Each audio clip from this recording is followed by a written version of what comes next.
Hello and welcome to One on One. I'm Brendan Ramazar, and I'm very pleased to say my guest today is none other than the one and only Brian Lewis, President of the Trinidad and Tobago Olympic Committee, fresh from Rio.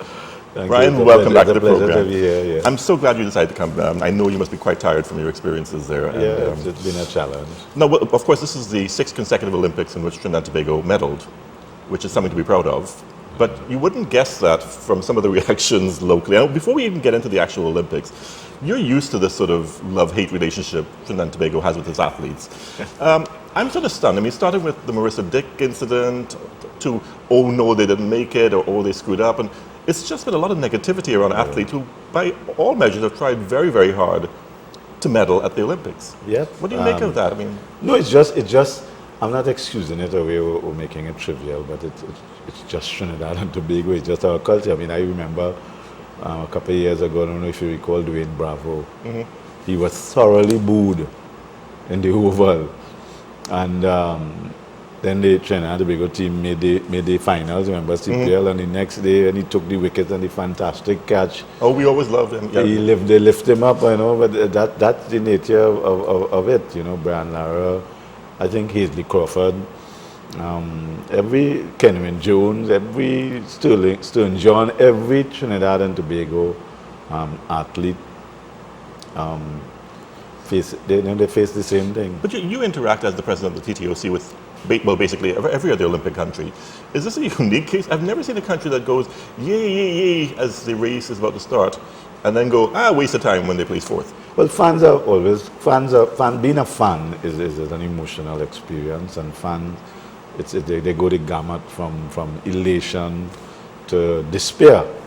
But I must say that just in the last 24 hours, I've had a lot of emails and WhatsApp from friends in the Caribbean, colleagues in the Caribbean, the USA and Canada, expressing, you know, what's going on down there? I mean, how could people, because people are, as I said, whether in the Caribbean or otherwise, they're taken aback by how people are being negative towards Keyshawn Walcott, you know, and Marshall Sidenio and Michelle Leahy, and you know, Cleopatra Burrell and the athletes and the teams that would have made the finals, because people appreciate internationally how difficult it is to make an Olympic final. And in some of those cases, these local athletes have actually beaten either their own personal best or set a national record. A number of them have set a national record, and which speaks to the standard of our training, that they were able to reach that level of excellence.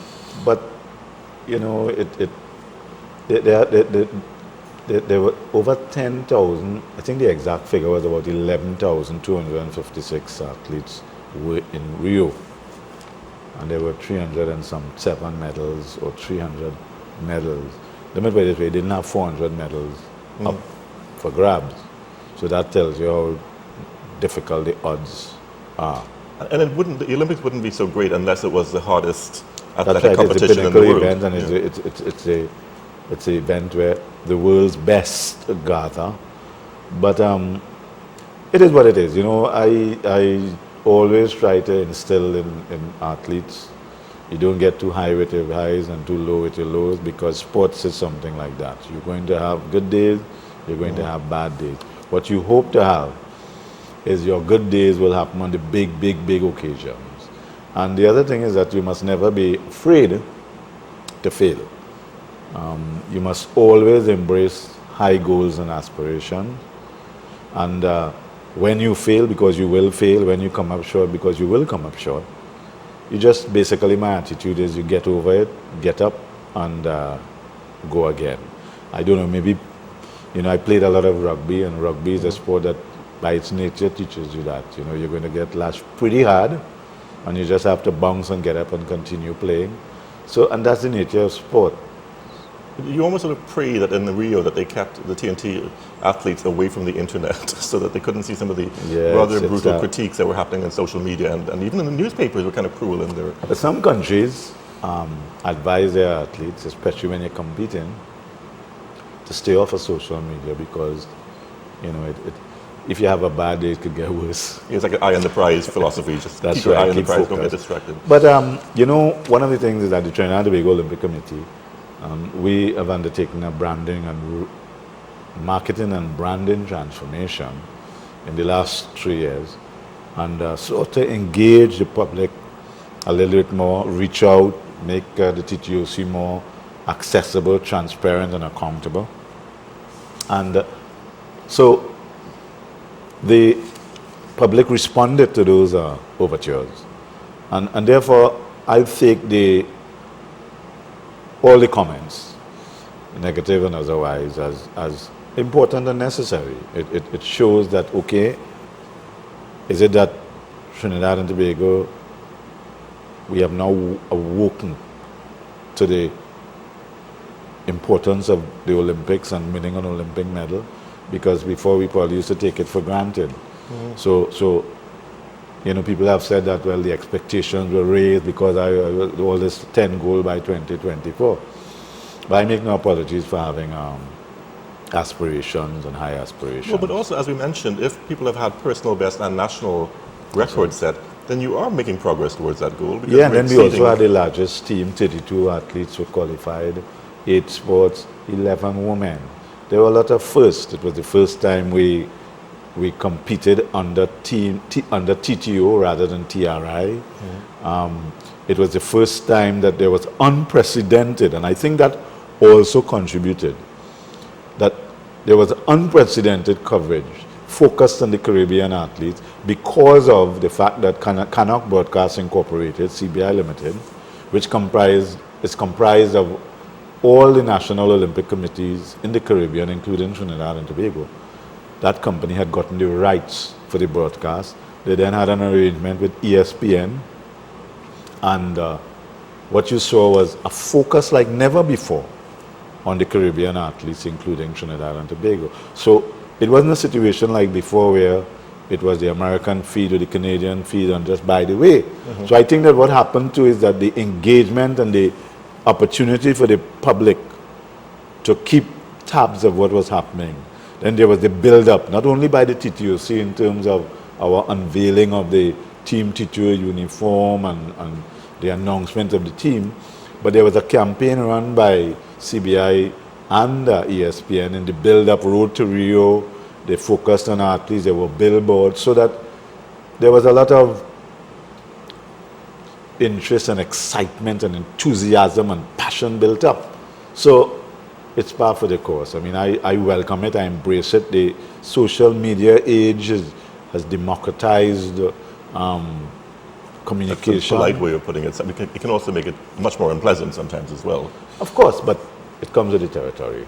Again, you mentioned the fact that for the first time we actually heard our voices commenting on our athletes. Correct. In coverage, and that really was a meaningful change, as opposed to us cursing American announcers. I think it was a landmark. I mean, although they were on different frequencies, in particular from a Trinidad and Tobago perspective, in terms of brand Trinidad and Tobago, I mean, to me, it was awesome to see you had Atto Bolden on NBC, mm-hmm.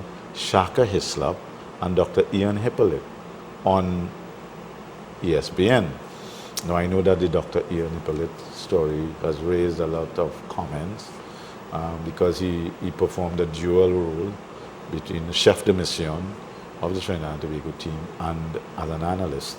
But again, that's something that I accept full responsibility for because I agreed to it and I approved it based on the facts that I would have had and the fact that the structure that we had to put in place in terms of a deputy chef de mission was tremendously strong administratively in Lovey Santana. And then there were team managers for the various sports and coaches, head coaches who had the technical experience and competence. So I felt it was a good opportunity, given that they didn't have anything, including the International Olympic Committee rules and guidelines, to forbid it, that it was also a good opportunity to promote brand TNT.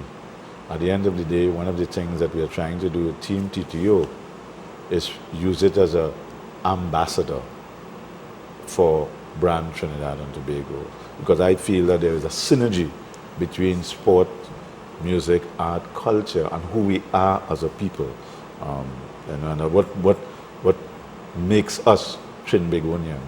Do you think perhaps some of the criticism, and in particular the unfair criticism, would be a result of the successfulness in terms of your branding of TTO, in the fact that we had this larger-than-life expectation for a small country, that we get horrified that we placed sixth in a race, when in fact that's 6 out of 100 and something. Yeah, there were over nations. 207 countries. 207, okay, so Yeah. a huge number, and we placed sixth. A country of 1.3 million. Right.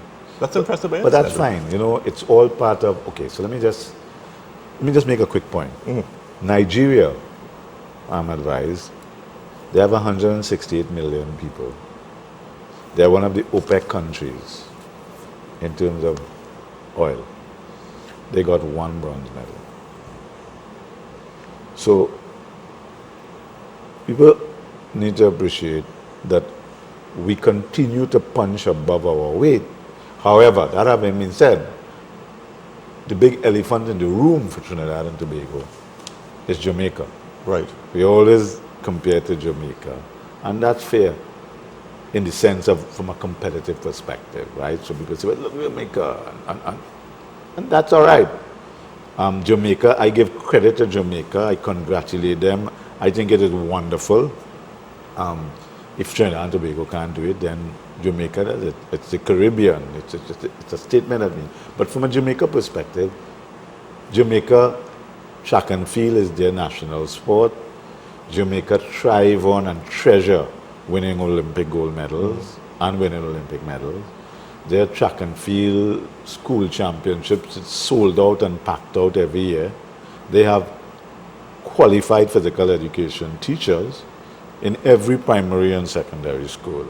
So they, and this goes back, their tradition goes back 100 years. So if we want to be like Jamaica, or to come close to Jamaica, as most Trinbagonians seem to be calling for, we need to do what Jamaica. And they are a bigger country, in fairness. But, Okay, but even if you cut it by half, I'm saying that Trinidadians and Trinbagonians are saying that look at Jamaica. I'm saying they've there are invested. some basic things.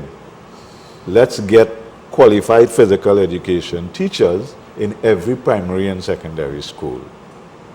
When we have our school, secondary school and primary school championships, let's have 30, 25, well, the stadium, the Crawford Stadium, could hold maybe 23. Let's have 23,000 people in the stadium so that from a young age, the athletes get accustomed to seeing support and they get accustomed to performing on the big stage and they understand that track and field is a way out for them, and therefore you have to give it your best, and it's a viable option rather than, you know, we can't just simply say we want to be like somebody else and not put in the work and efforts that they're putting in. I thought it was interesting that we're living in a Caribbean that's often fractured and often divided. But I love the fact that Trinis, when they realized the fact that our athlete wasn't either going to be in the finals or wasn't going to be in the top 3, quickly switched their allegiance to Jamaica on social media, and everybody was rooting for Jamaica, which I thought was, Yeah, that happens. That has been a feature I've found of the Olympics.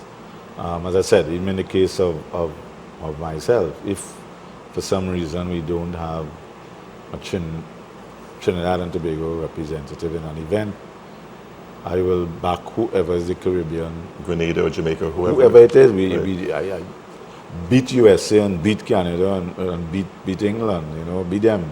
You know, I don't care if we don't have anybody in the race and the Caribbean could be 1, 2, 3. Better yet, even if it has to be 1, 2, 3 Jamaican.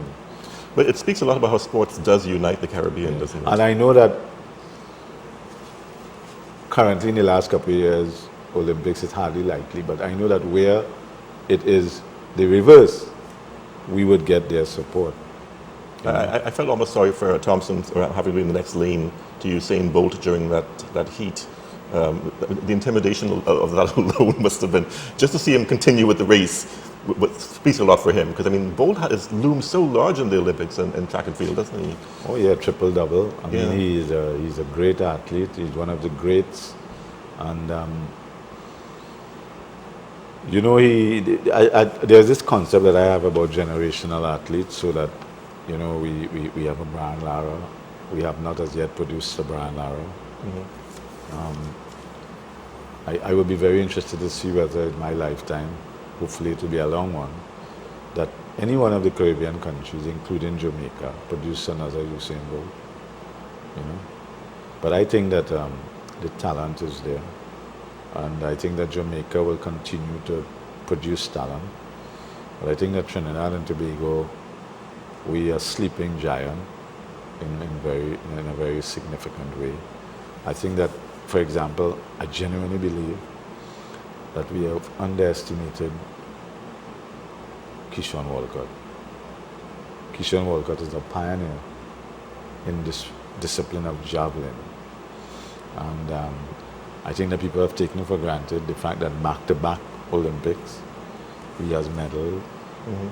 They take for granted that at 19 he won the javelin because they're focused on distances and their perception that he was lucky and it was a fluke, not realizing that the signs were there from him as a junior coming up, that this was a unique talent. And here it is now, he's 23, only 23, when that is a sport where the top javelin throwers mature in their late 20s and early 30s because it requires your whole body to mature. He's 23. If he stays healthy, he has at least 2 more Olympics. And I believe that if he stays healthy and continues to improve and continues to have around him a coach who's one of the best coaches in track and field, and in field in particular, Ishmael Lopez Mastrafa from Cuba around him, I think that we would look back in years to come at Keyshawn Walcott similarly to how the world looks at Usain Bolt in the context of javelin. And I was very pleased to see and intrigued to see where Keyshawn is quoted as saying, and I think it was Sunday's Express, that his goal was to win 4 Olympic gold medals. So he's got He has now gotten bronze, right. so his goal is now to win 3. Now I'm saying that, bring it back to those who are saying that 10 or more Olympic gold medals by the year 2024 is unrealistic. Here we have one athlete who had a plan to win 4. So I'm saying that we also have to appreciate that we do have here in Trinidad and Tobago the athletes who have the aspiration to be an Olympic champion. What we need to do is further strengthen the environment that allows them, those athletes who may make that choice. Because let's face it, it's only going to be about 1%. So this is not about development or the lack of development or participation or recreational sport. It is that we have to come to terms with what are we going to do with the 1% who aspire to be world champions and Olympic champions. And I think that's where we need to come to a consensus as a country and as a nation as to where sport fits. Because we still have a scenario where at an age when they should still be developing into their interest and passion for sports and physical literacy, we take children out of school so that they can prepare for SEA. And then when they get to the secondary school level, we take them out of sporting activities so that they could prepare for CXC and CAPE. So I'm saying that suggests that as a society, we still have sport very much as a second-class activity, and that it is not as yet embraced fully as a mainstream activity that is as critical and vitally important to our social, economic, civil development. I mean, you see that in the US, of course, for example, where sports scholarships are a very big thing. And in fact, some young people recognize the fact that they've got a skill in a particular sport and will hone their skill with the aim of getting a scholarship to pursue their education. That's not necessarily something that is so part of our mindset here. No, we still have this situation where the concept of the dumb jock, that, people who are proficient physically in terms of sport aren't necessarily academically proficient, which is a significant and manifestly unfair characterization. I remember once reading an article and maybe you could Google it, about Fortune 500 leaders in the States and the correlation between them having excelled in sports, whether it is American football or baseball. You should research that. Because in their society, because sports is such a critical part of their cultural dimension and makeup, there was that article that so, quarterbacks and these things. That would make sense when you think about it, because I mean, once you've developed that sense of drive to achieve something, very much so, that's easily transferable into any other aspect of your life. That's right. As opposed to just being academic, which doesn't necessarily give you the focus to aim for a goal. But here we only have, I mean, as I said, we don't really lift them up that much. You would have had people such as Wendell Motley, Uric Bob, I think was very involved in sports at a significant level. Dr. Basilins. Some of the names, I think, in terms of people who, were very involved and excelled at sports and went into whether it's business. I mean, I know you had like Roger Gibbons. You have people like Ephraim Serret, who was a top athlete, and although he's very involved in entries as a president, but he's also a top planning consultant in the public service. But there are tremendous opportunities, and I'm saying that I guess maybe it's when people say it's a bit perverse, but the reason why I think I'm enthused and excited by even the negativity is that I'm hoping that there's an opportunity for us as a country to use the interest as a catalyst to have a different conversation about sport. Because as much as I have and have set out this aspiration of 10 or more Olympic gold medals by the year 2024, I know that if we don't make some radical changes in terms of our systems, our processes, our policies, our mindset, it's going to become a very tall mountain. And but I think that there are tremendous opportunities and positives. I don't want to focus on so with 2020 there, and then so when I first articulated it in 2013, you had 8 years. So 3 years have gone. 2020 is only 4 years. After that is 4 years. So you know that in your mind that there is a window by which you need to get certain things in place, because then it becomes a very tall mountain, as I said. Well, Trinidad and Tobago always runs best when faced with a looming deadline, so maybe it is a good idea to have that. Well, the thing is that yes, but in something like sport, you need time to build it up. It's not going to work. It's not going to work like that. You're going to get like an Alicia Chow, Phyllis Chow in rowing, who used to be doing it recreation, and 8 months ago she says, even at the age of 39, hey, I can do this, and she did it. Or you would show up like a Nigel Paul, who in 10 fights qualified for an Olympics, and in 14 fights is fighting in the first round of the Olympic game. But then he meets a boxer who would have had 100 fights. You don't need to know, be a rocket scientist to understand the odds manifestly shift the other way. One mistake and you saw the results. Well, I mean, good for the bravery of still going in there and giving it your best. That's right. So it's like you did a Hollywood reality show, and they took you and the movies and they train you, and they say, right, and you get there, then all of a sudden they say, okay, you're going to fight for a world title. I'm going to kiss consciousness goodbye very shortly. But you have to give Nigel Paul. But I'm saying the point I was trying to make is that there are these opportunities that could happen. Okay? But in general, it requires 8 years, 10 years, 12 years, 6 years to move raw talent into an efficient, effective, world-class Olympic champion. We don't have much time left. I think you kind of halfway agreed via email to do another one if you have the time. Is that possible? You can do it? Yes. Okay, so in terms of, and as you mentioned, the raw talent and things suddenly appearing out of nowhere, Christian Walker is interesting because I don't think most Trinities even knew what the javelin was until he won gold. In fact, many people were surprised. They used to say about a spear, you used to trust, But it's a very technical event. Christian Walker is a wonderfully talented young man. As I said, he's not flamboyant, he's not flashy, he's not into the bright lights. You know, he's Quite from the opposite, Toco. actually, He has yeah. basically maintained a certain humility. He's very focused. So I think he kind of flies below the radar.